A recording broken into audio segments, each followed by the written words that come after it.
A couple years ago, I obtained a voter guide supplied by my church. I was stunned by one of the Senate candidate survey questions, letter G, added non-binary to gender designation on all state forms, including driver's license.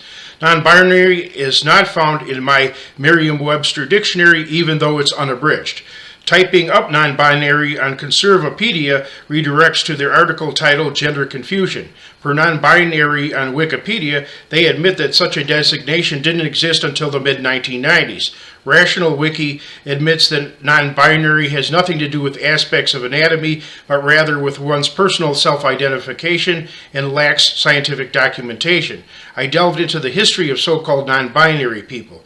The many examples the various sources give are either eunuchs, that's castrated men, cross-dressers, those who chose to never have children and remain celibate, females who took on male roles, or males who adopted female roles. None of those are even close to being non-binary. They also reference the extremely rare cases of supposedly two-spirit people in American Indian culture or co-gender people in some other cultures. But even that is not non-binary, as they were instead considered both binary poles.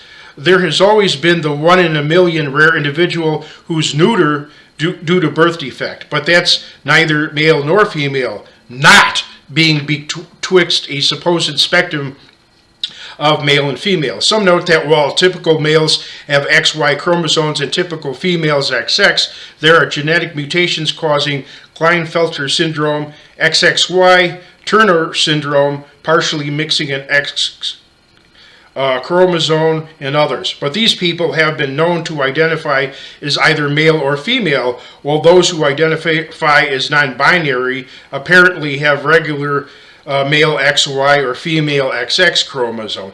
Even some transgender people, such as male to female YouTuber Blair White, male to female political pundit Theron Meyer, and female to male YouTuber Yorick, channel since deleted, strongly oppose the idea that gender can be fluid or non-binary.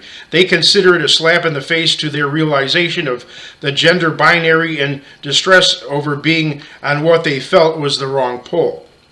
And there have always been men who failed to conform to stereotypical masculine behaviors and feelings, and women who failed to conform to stereotypical feminine behaviors and feelings. For such men, society and the men themselves were always content to be viewed as either effeminate men and, if not, sensitive men, while society and non-conforming women themselves were perfectly happy with the tomboy designation.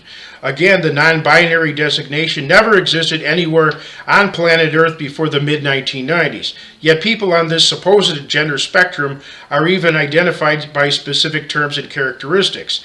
The number of genders varies between 50, 60, or 100, depending on who you ask. Some even come up with their unique pronouns, such as Z, Zer, Thon, Hugh, Faye, V, and A.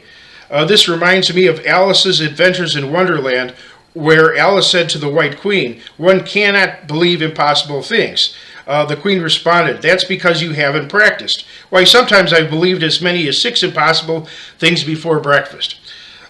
Before you just laugh this off and dismiss it as harmless, know that a main underlying purpose is to obliterate the concept of gender, thus obliterating the idea of a patriarchal male-run society completely, and separate gender roles. Accepting this rubbish would not only serve to knock men out of power, it would also serve to knock out of power everyone who holds traditional Judeo-Christian values, as they've always been binary. Concerning the candidate survey questions I've mentioned, every Republican who declared their stance on the non-binary issue opposed it. As for Democrats who addressed the non-binary issue, only 3 opposed it while the rest supported it. Though I don't like Republicanism, I voted Republican because only Republicans or Democrats ever win a majority election here in the United States. And there are too many far-left radical crackpots among the Democrats at this point. And even if you don't care about the patriarchy or traditional Judeo-Christian values, here's another concern. That is the non-binary idea may go far beyond just gender and may impact every aspect of life if we let it. And consider that all of life was considered a binary from ancient times till now. This was codified as a cornerstone of Asian philosophy. That is the yin-yang principle. It is represented by the Taiji-tu symbol, which seems to appear in South Korean flags. The difference is that while the Taiji-tu is most often black and white, the flag symbol is red and blue.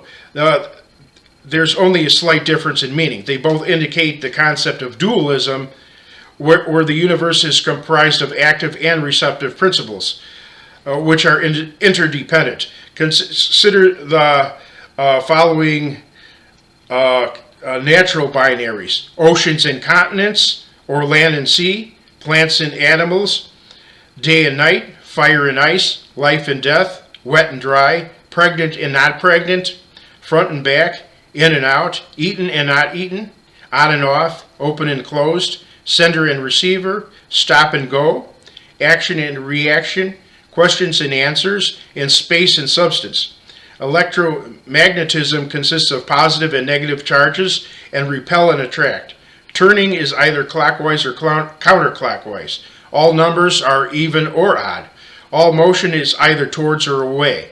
To grip something always requires two opposing forces. And every human is from one man and one woman and one sperm cell and one egg cell. There are other binaries such as up and down, which do have a spectrum, namely floors along an elevator shaft, yet still have only two distinct and opposite goals. Again, there's the danger that the non-binary idea can infect all concepts of reality and thus lead to the throwing out of everything of value, especially by replacing concepts of good and evil with relativism. So let's fight back against this and all other forms of insanity with everything we've got.